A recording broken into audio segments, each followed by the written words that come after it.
¿Cómo están, amigos? Qué bueno que nos acompañan en este resumen de la Semana en Enlace, que pues como cada semana Roberto Romero y Isabela María Sosuaga con todo gusto les traemos con información de lo más destacado nacional e internacional. Y vaya que esta semana fue una semana de importancia, ¿verdad, Roberto? Así es, bueno, varios acontecimientos que como siempre les traemos para analizar y comentar de todo lo sucedido en la semana y que de alguna otra manera repercute y va a estar ocupando todavía los titulares para la próxima. Entonces, ¿qué te parece si comenzamos con qué tema? ¿Con lo de Hong Kong? Claro, empecemos con Hong Kong, que seguramente ustedes estuvieron pendientes de las noticias muy preocupantes porque, como saben, ya llevan en Hong Kong, en esta ex colonia británica, pues más de 10 semanas de protestas contra China. Primero todo inició por una ley de extradición, la cual en un momento determinado fue detenida en el Parlamento, no fue votada a raíz de las protestas, ¿verdad? Y finalmente fue congelada, pero después de esto las protestas continuaron y continuaron pidiendo democracia. Entonces, pues se han convertido ya en protestas verdaderamente violentas, en enfrentamientos con la policía que llamaron de manera decidida la atención del gobierno chino, y eso es muy preocupante. Así es, bueno, para recapitular un poco y conocer un poco más de la situación, entenderla, por qué está este conflicto en Hong Kong, debemos de entender que ellos fueron durante casi 100 años, 99 años, colonia británica, y bueno, en 1997 se le otorga la independencia por parte del Reino Unido. Sin embargo, pues China es el que toma el control, por así decirlo, el control político de esa región. Desde entonces siempre ha habido movimientos que buscan la independencia también de China, que se mantenga Hong Kong como una entidad independiente y no estar bajo la tutela directa del gobierno chino. Y así estuvo funcionando, ha estado funcionando, se le ha concedido ciertas canonjías a Hong Kong, una forma de vida más occidentalizada, no tan rígida como el régimen comunista de China. Entonces esto, con el paso de los años, se ha generado un movimiento importante que busca mantenerse de esa manera y no anexarse completamente en lo político a China, como venía intentando hacer el Parlamento a través de unas modificaciones a las leyes allá, y que precisamente generaron estas violentas protestas que incluso llegaron a que tomaran los manifestantes las instalaciones del Congreso allá en Hong Kong, y bueno, que ha ido subiendo de tono, ¿no? Tanto que en esta semana la movilización del ejército chino a la frontera de Hong Kong pues fue algo que precisamente prendió los focos rojos y que ha mantenido la alerta en esa región del mundo.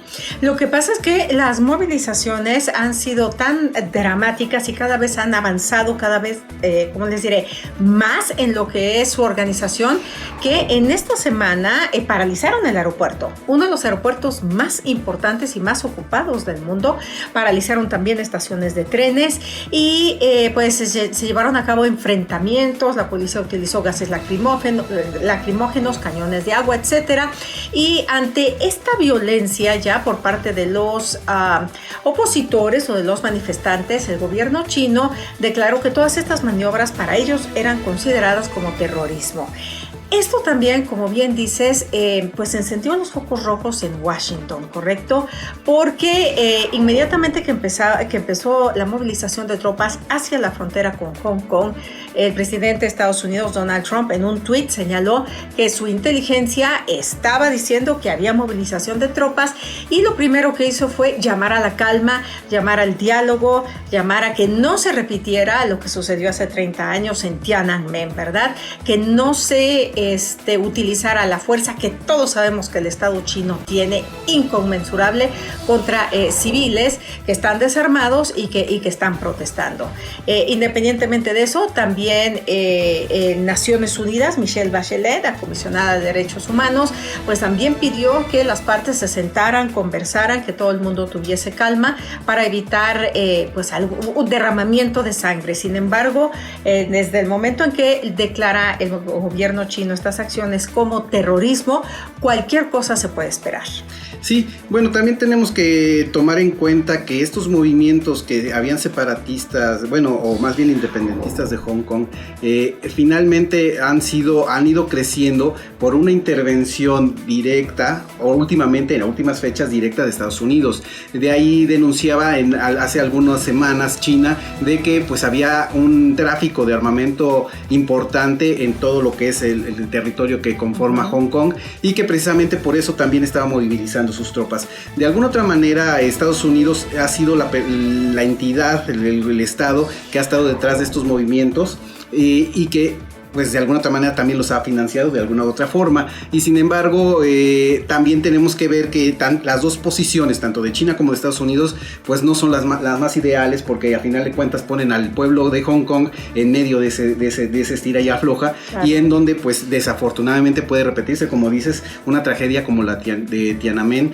en donde hubo cientos, y algunos dicen miles de muertos. Entonces es algo que se puede estar gestando en Hong Kong, porque definitivamente China no va a permitir que ese territorio pues busque de alguna otra manera una autonomía mayor de la que le ha otorgado. Efectivamente, y como bien dices, pues el gobierno chino señaló, por otra parte, la intervención de Estados Unidos en todo esto, ¿no? Ellos señalaron que hubo una reunión entre la representante de Estados Unidos en la isla con los opositores, que hubo un tipo de diálogo durante todas estas protestas, y señalan que el actuar de Estados Unidos lo consideran ellos vergonzoso, ¿no? Dicen que Estados Unidos es el que le está echando leña al fuego.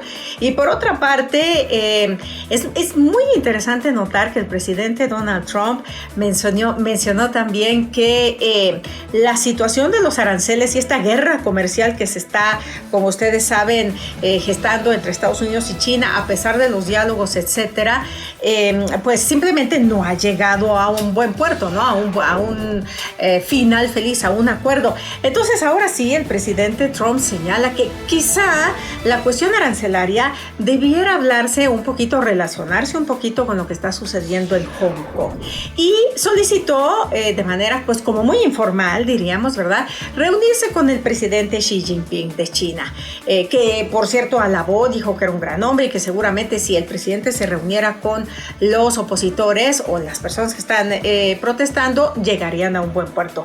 Pero ya está solicitando una reunión con el presidente y también está poniendo a la isla de Hong Kong en la mesa. Sí, tenemos que entender que Estados Unidos empieza a resentir los efectos de la guerra arancelaria con China. En esta semana también se declaró que se estaba desacelerando su economía, independientemente de que durante años empezó a tener un crecimiento sostenido, ahora se ha empezado a estancar, y todos los analistas pues coinciden de que esta desaceleración de Estados Unidos es precisamente producto de la guerra comercial con China. Y también si vemos que Estados Unidos no quiere perder tanta influencia en este puerto tan importante de Hong Kong, precisamente porque es ahí el principal puerto que manda muchos productos hacia los Estados Unidos, y sabe que el puerto como es el de Beijing, pues es un puerto controlado 100% del gobierno chino. En cambio Hong Kong tiene de alguna otra manera una manera de maniobrar, a lo menos económicamente, para su beneficio, y entonces al perder el control total de Hong Kong, pues definitivamente es algo que también le pegaría a la economía estadounidense, claro, porque finalmente es una puerta que se le cierra, y si a esto le sumamos todo lo que ha impuesto Donald Trump de aranceles, pues la situación no se ve muy bien y empieza a pegar, por supuesto, a las empresas tecnológicas de Estados Unidos. Así es, independientemente de esto, como bien dices, el pueblo de Hong Kong está en medio de esta guerra de intereses, porque ya esto es una guerra de intereses que de alguna manera muchos expertos consideran que Estados Unidos, como bien mencionas, está echándole leña al fuego. El presidente Donald Trump dice, bueno, yo no entiendo por qué me están echando la culpa a mí si los problemas están sucediendo en Hong Kong, pero aquí lo interesante es quién está de alguna manera favoreciendo las protestas y está apoyando a estos opositores pro democracia para que pues desestabilicen lo que es la política en esa zona. Para China, Hong Kong es absolutamente intocable y, como bien dices, no lo van a dejar ir. Pero seguramente, como la situación arancelaria también está afectando a China, tal vez pueda haber algún tipo de negociación poniendo a la isla en la mesa, aunque dudo ampliamente que le den lo que sería como su estatus de independiente, ¿no? Sí, no, y aparte tenemos que entender que ahorita Donald Trump, al ver la movilización militar, sí, pues es algo que él trataba de controlar como con otros países a través de declaraciones, guerras arancelarias, pero China no está dispuesto, como dices, a ceder, y pues por lo tanto ellos dicen, no vamos a negociar, simplemente si esto se sale de control, vamos a meter el ejército, vamos a controlar a los manifestantes, sí, y ellos son terroristas. Ya son terroristas, es decir, van a recibir el trato de terroristas, no como manifestantes como tales. Entonces por eso se está dando la antesala de Tiananmen, se pueda repetir, sí, precisamente por ese estatus. Entonces sí hay que estar pendientes de lo que está pasando allá en China, y es un tema que esperemos no siga escalando. Ojalá y sí se llegue a un acuerdo entre el gobierno local y lo que es el gobierno de China. Así es, y las autoridades de Hong Kong, bueno, pues dijeron que esto podría llevarnos o llevarles a un camino, perdón, sin retorno, ¿no? ¿Cuál es el camino sin retorno? Que entren las fuerzas armadas de China y que en un momento determinado pues terminen con violencia con todas estas movilizaciones, y efectivamente pues no sabríamos qué es lo que pasaría ahí, cuántas personas resultarían víctimas, y quizá todas las canonjías de las que hablabas desde un principio, a lo mejor esas hasta también podrían perderse para los habitantes de Hong Kong. Entonces vamos a estar muy pendientes, vamos a ver qué es lo que sucede en cuanto a estas movilizaciones ya muy peligrosas, y ya también China dijo: estamos llegando a un límite, amenazó varias veces, advirtió varias veces, ya empezaron los movimientos armados hacia la frontera. Esperemos no ver pues un baño de sangre como Tiananmen. Así es. Bueno, y que seguimos comentando otro tema. ¿Qué tema? Sí, si les parece vamos a hablar de un tema que cimbró a América Latina justo al inicio de esta semana, y es Argentina. Okay. ¿Verdad? En el caso de Argentina, ustedes saben que se llevaron a cabo las elecciones primarias con vistas a las elecciones presidenciales de octubre, y en estas elecciones primarias el presidente actual, el mandatario Mauricio Macri, pues resultó derrotado pues por una amplia diferencia con respecto a lo que es su rival, que es la fórmula como de regreso al kirchnerismo, ¿no? Tan lo es que de nuevo está en esa fórmula como para vicepresidenta Cristina Fernández de Kirchner. Así es, de hecho sorprendió a todo el mundo la manera en cómo Alberto Fernández, el que lidera esta oposición, ganara las elecciones primarias y que volviera a meter en la escena política, sí, a Cristina Fernández de Kirchner, que finalmente pues es regresar otra vez a un gobierno de izquierda, contrario completamente al proyecto político de Mauricio Macri. Tenemos que entender que es un signo muy importante sobre el agotamiento político de ese proyecto de Mauricio Macri. Estamos hablando que Alberto Fernández gana con casi el 50% sí, de los votos, mientras Macri se queda con el 32%. Entonces es algo que prende los focos rojos allá en Argentina, sobre todo porque se está repitiendo la escenografía que se vivió en el año 2000, cuando el peso argentino se devaluó de manera considerable, y eso es porque precisamente en estos años Argentina no ha podido concretar un proyecto económico que fortalezca y que capitalice hacia el interior del país. Casi siempre todas sus industrias pues son de inversionistas extranjeros que desafortunadamente cuando hay un problema político pues le hablamos de economías golondrinas, es decir, sacan su dinero del país y generan estas caídas de su moneda, estas devaluaciones que ya están preocupando, sobre todo porque pues estamos hablando que ya 6 pesos por cada dólar, entonces, en pesos argentinos. 61 pesos sí, argentinos. Exacto, es muchísimo. Sí, porque si tenemos en cuenta que antes de las elecciones, el viernes, estaban prácticamente a 46.55 y el lunes amanecieron a 61 pesos. Imagínese usted el nivel de devaluación que se presentó en Argentina, y además de esto, de la depreciación del peso argentino, se vino abajo por completo la bolsa, ¿correcto?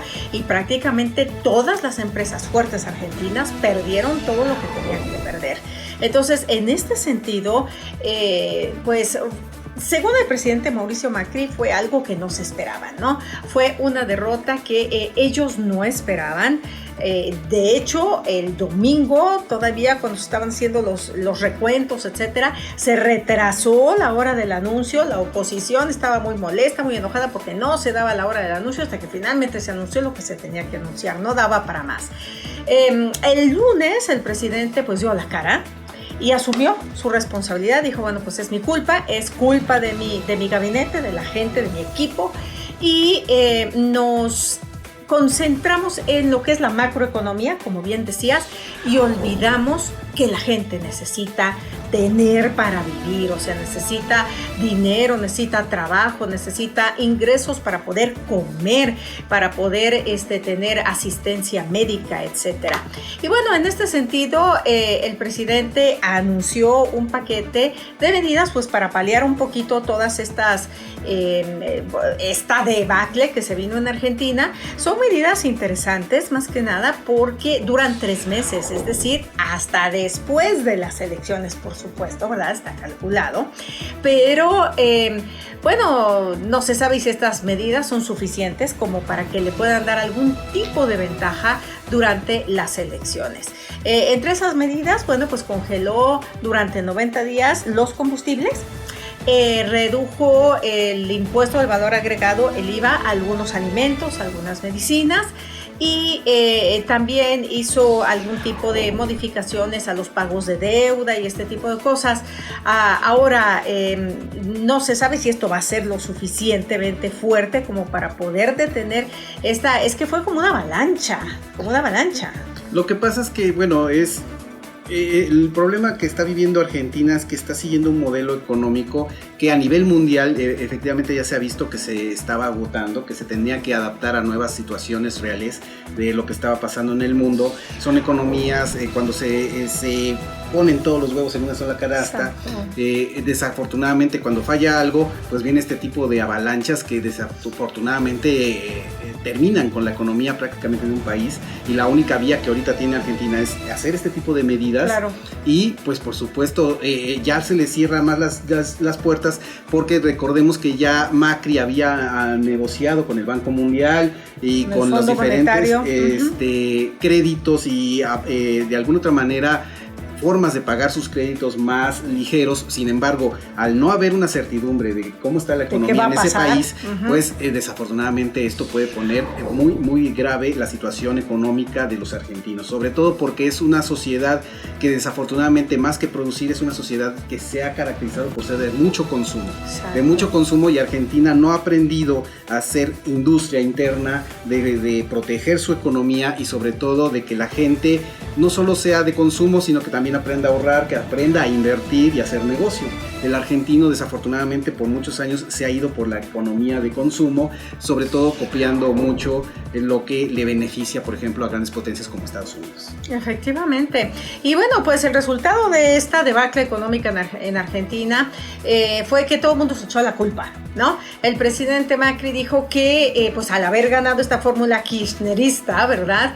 El resultado de que se derrumbara la bolsa, que se depreciara el peso argentino, etcétera, es porque el mundo no confía en el kirchnerismo, no confía ya en que puedan hacer lo que ellos dicen que iban a hacer, ¿no? Porque en el pasado lo que hicieron fue terrible, según él, entonces el mundo no confía en ellos. Y por su parte, Alberto Fernández dijo que no, que eso no era cierto, que esto había sucedido porque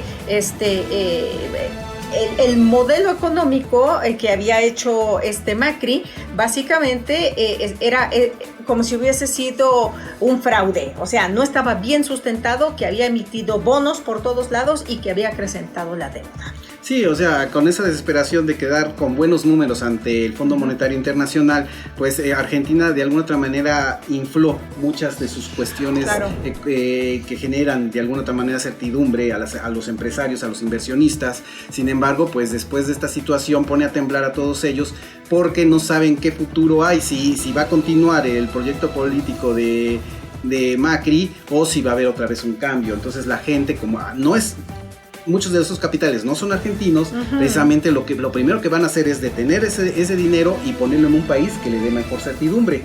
Y eso pues que quiere decir que están saliendo los capitales de Argentina a manos llenas y pues desafortunadamente los argentinos se quedan volando, no tienen algo con qué sustentar su economía, sus números, y eso le puede complicar como bola de nieve ante toda su deuda que tiene ya de por sí de años y muy complicada.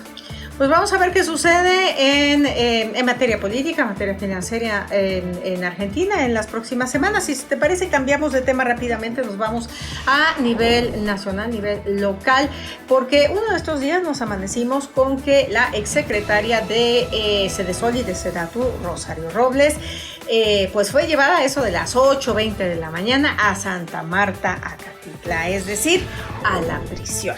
Entonces, un lugar donde no se pensaba que la señora Robles iba a llegar, un lugar a donde, pues la verdad, sus abogados habían dicho que no iba a llegar porque los cargos que se habían presentado contra ella no eran cargos que ameritaban que fuese, que siguiese lo que es su proceso en prisión. Sin embargo, está en prisión y se llevó toda la semana en prisión y según el juez, todo el proceso, el tiempo que lleve, va a estar en prisión mientras el proceso se lleva a cabo. Sus abogados dijeron que bueno, que se había violado el concepto o el precepto más bien de presunción de inocencia, ¿verdad? Aquí ya la habían declarado culpable y de una vez la metieron a la cárcel, pero el juez dijo que como ella tenía los contactos y los recursos suficientes como para poder salir del país y escapar, que por eso se había decidido arrestarla.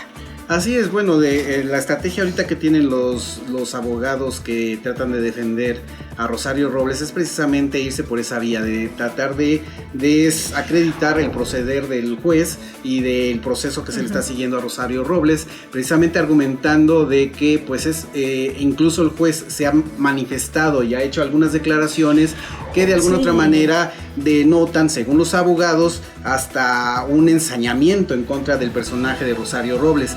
Esto pues en esta semana pues se fue acrecentando, incluso los abogados presentaron algunas supuestas pruebas de esa situación, de la manera en cómo se refería el juez hacia Rosario Robles y que finalmente era como impartir justicia, es decir, para los abogados el juez ya había sentenciado, como bien dices, antes de siquiera terminar el juicio. Un tribunal de estado, exactamente, ¿no? Sin embargo, bueno, también viendo los hechos, también hay sustento de parte del juez debido a que argumenta de que con esto de la estafa maestra, Rosario Robles había accedido a un daño a la nación importante y esa economía y esa cantidad de dinero que de alguna manera se ha triangulado a otras empresas fantasmas y muchas cosas que se han salido con esta investigación, pues era suficiente como para, como bien dices, mantener en prisión preventiva a Rosario Robles, sobre todo porque dice que podría ser incluso un monto muy importante para una supuesta fianza, y aparte de eso,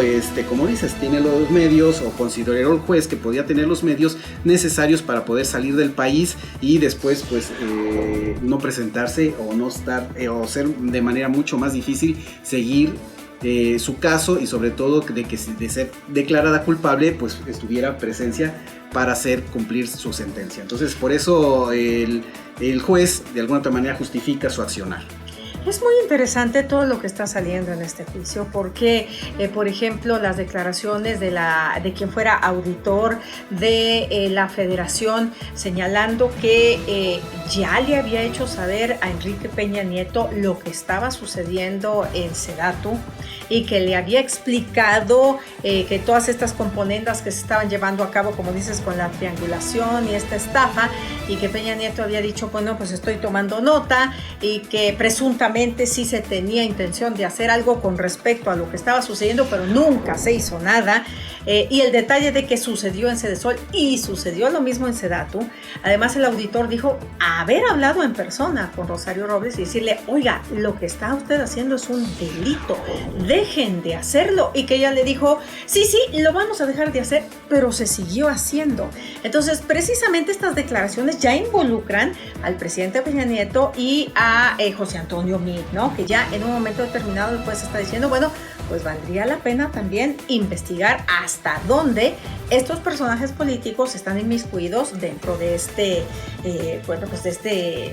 esta estafa maestra que ya se venía escuchando de ella, pero ahora ya están saliendo todos los detalles. Así es, bueno, tenemos que entender que incluso algunos analistas políticos han dicho que se han ensañado con la figura de Rosario Robles precisamente para desviar un poquito la atención de la situación de Odebrecht y de Pemex, toda esta situación que también ya empezaba a pegar a los funcionarios de primer nivel, en este caso al expresidente y en ese caso también al ex canciller de México, que también fue secretario de Hacienda. Entonces, de alguna otra manera dicen que precisamente por eso ahora se le ha dado como que tema central el caso de Rosario Robles. Sin embargo, también por al día del caso de Rosario Robles de la estafa maestra, también ya empieza a salir el nombre de funcionarios de primer nivel, no solamente de ella, sino también al presidente, ya expresidente, claro, Enrique Peña Nieto, también ya empiezan a mencionarse en ese tipo de cuestiones. Es que, como salta a la vista, son muchos movimientos, son muchas triangulaciones que, de ser probadas, pues obviamente hay alguien que debe de saberlo. Claro. Y en este caso debe de ser el jefe de la dependencia, no solamente de la dependencia, en este caso Rosario Robles, sino que por las triangulaciones que hubo y las empresas y paraestatales que estaban involucradas, debió de haber sido alguien de arriba, ¿no? Bueno, alguien de arriba y también otra persona de mucha confianza de Rosario Robles, que ya están mencionando, que es Emilio Cebadúa González, quien fue oficial mayor de las dos secretarías, mientras Rosario Robles fue la titular de las mismas, ¿no? Entonces, van a empezar a salir nombres en estas investigaciones que pues seguramente van a llevar a funcionarios a la cárcel, independientemente de, por supuesto, haber llevado a Rosario Robles, pues como cómplices, ¿no? De esta llamada estafa maestra. Y vamos a ver qué sucede. Pues sí, efectivamente, como bien dices, todos estos personajes ya son conocidos desde hace pero muchísimos años como personajes que han estado envueltos en situaciones pues poco claras, situaciones de corrupción, incluso desde que Rosario Robles era jefa del gobierno del Distrito Federal, ya se comentaba de muchas situaciones que no estaban claras cuando ella fue titular del gobierno de la Ciudad de México. Entonces, bueno, pues vamos a ver qué es lo que nos trae para esta próxima semana esta ya telenovela de Rosario Robles y de todos estos personajes que tarde o temprano tenían que llegar a la justicia, y qué bueno, pues que aunque sea tarde, pero que llegaron. Así es, bueno, seguirá por supuesto dando de qué hablar en esta semana, seguirá el proceso y veremos hasta dónde llega, como bien dices, quiénes están involucrados y sobre todo pues que se quede claro cuánto fue el daño a la nación que se dice. Exacto. En cuanto a dinero y bueno, qué se va a hacer al respecto, ¿no? Por parte de Rosario Robles dicen que fue más de 5,000 millones de pesos, ¿no? Pero es posible que sea más. Así es, entonces estaremos pendientes, por lo mientras hasta aquí llegamos, ¿qué te parece? Y así es. Los esperamos para la próxima emisión de este análisis y comentarios en la Semana en Enlace. Que tengan una magnífica semana, cuídense, hasta la próxima. Hasta luego.